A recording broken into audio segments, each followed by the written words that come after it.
پھر جو آخری راتیں ہیں نا، آخری عشرہ، یہ اور زیادہ اللہ تعالیٰ کی طرف سے قبولیت کا عشرہ ہے. اتقم من النار، حدیث پاک میں نبی صلی اللہ علیہ وسلم نے فرمایا کہ اللہ تعالیٰ بندوں کو جہنم سے بری فرما دیتے ہیں. ہم پورے سال میں ایک رمضان کے آخری عشرے کے 10 راتیں ہی صحیح کوشش کر لیں. اب کوئی کہے گا جی کہ مجھ سے تو 10 راتیں نہیں جاگا جاتا. چلو بھائی 10 راتوں کی بجائے طاق راتیں 5 راتیں ہی صحیح.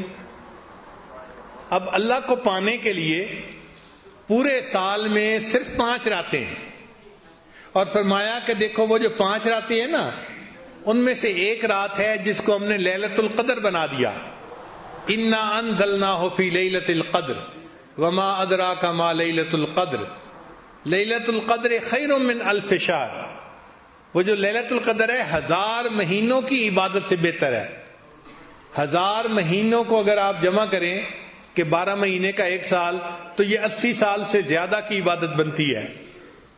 اور عجیب بات کہ اس امت کی عمریں 80 سال کم و بیش ہوں گی، بین 70 و 60، 60-70 کے درمیان. تو گویا اللہ تعالیٰ یہ فرمانا چاہتے ہیں کہ ہم اس رات میں بندے کی پوری زندگی کے گناہوں کو معاف فرما دیتے ہیں.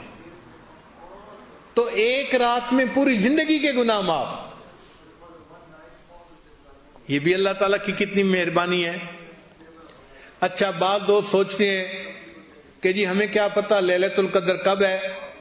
ہاں بھئی، پتہ تو کسی کو نہیں ہے، لیکن ہم اگر کوشش کریں تو ہم لیلۃ القدر میں عبادت کا درجہ پا سکتے ہیں. نبی علیہ السلام نے حدیث مبارکہ میں نشانیاں بھی بتائی ہیں.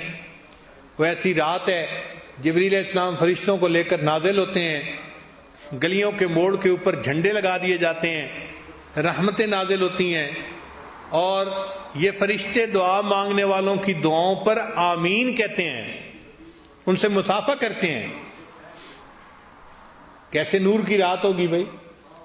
لیکن ہمیں یہ نہیں پتا کہ وہ رات ہے کون سی، مگر اللہ تعالیٰ نے بندوں کو محروم بھی نہیں رہنے دیا، اشارہ کر دیا.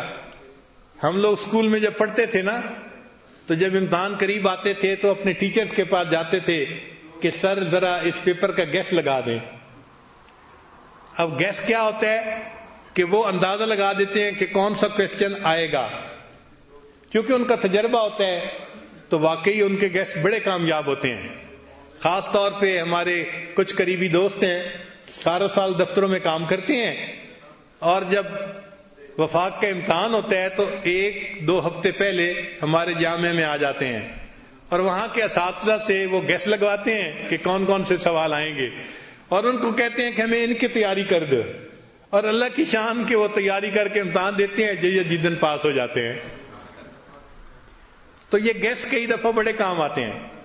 تو اللہ تعالیٰ نے بندوں کو کھلا تو نہیں بتایا کہ کون سی رات لیلۃ القدر ہے، اس لیے کہ جستجو رہنی چاہیے، آگے بڑھنے کی خواہش رہنی چاہیے. اگر بتا دیتے تو لوگ سارا سال آرام سے سوئے رہتے، اور جی لیلۃ القدر آئے گی بس اس رات پہ عبادت کر لیں گے.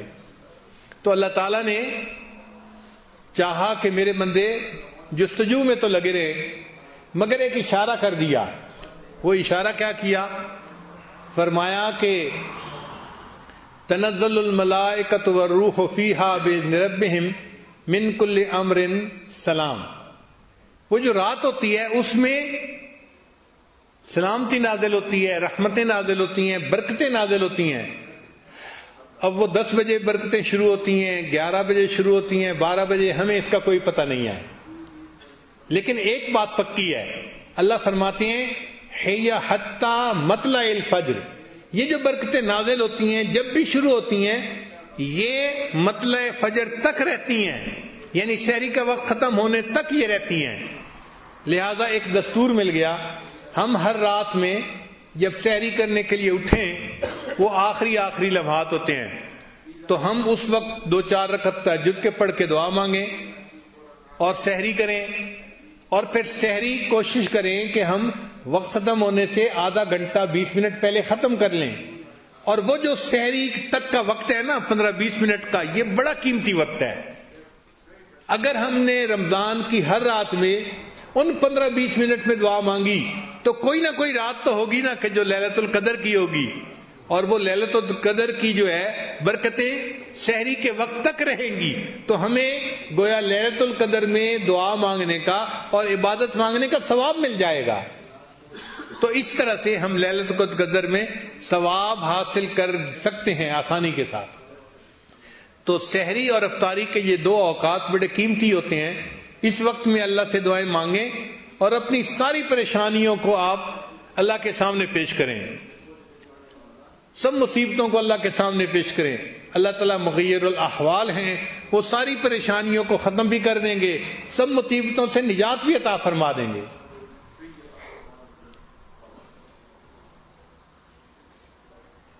یہ تو ہماری خوش نصیبی ہے کہ اللہ نے ہمیں یہ قبولیت دعا کے اوقات عطا فرما دیے۔ تو رمضان مبارک کے ان اوقات میں مرد بھی دعائیں مانگیں، عورتیں بھی دعائیں مانگیں۔ جب مانگیں گے نا تو آپ کا دل گواہی دے گا کہ دعائیں قبول ہوئیں اور اللہ تعالیٰ نے رحمت فرما دی۔ پھر آپ رمضان کے انتظار میں رہا کریں گے، جیسے نبی علیہ السلام رمضان کا انتظار فرماتے تھے نا، دعا مانگتے تھے، اللہم بارک لنا فی رجب و شعبان وبلغنا رمضان، اے اللہ رجب اور شعبان میں برکتیں عطا فرما اور ہمیں بخیریت رمضان تک پہنچا۔ پھر ہماری بھی یہی حالت ہوگی کہ ہم بھی انتظار میں رہیں گے۔ کتابوں میں لکھا ہے کہ ہمارے اکابر جب رمضان گزرتا تھا تو 6 مہینے تک رمضان کے اعمال کی قبولیت کی دعائیں کرتے رہتے تھے۔ اللہ رمضان میں جو تراویح پڑھی، تلاوت کی، روزے رکھے، ان کو قبول فرما۔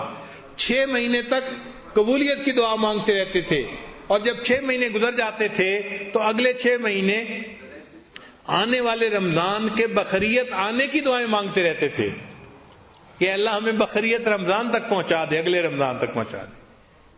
یہ رمضان کا مہینہ اتنا برکتوں کا مہینہ ہے۔ تو دیکھیے، سحری میں بھی دعائیں قبول، افطاری میں بھی دعائیں قبول۔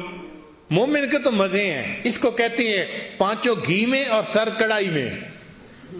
لطف ہے، مزہ ہے مومن کا، بس احساس کرے کہ اللہ نے کیسا قیمتی وقت عطا کر دیا۔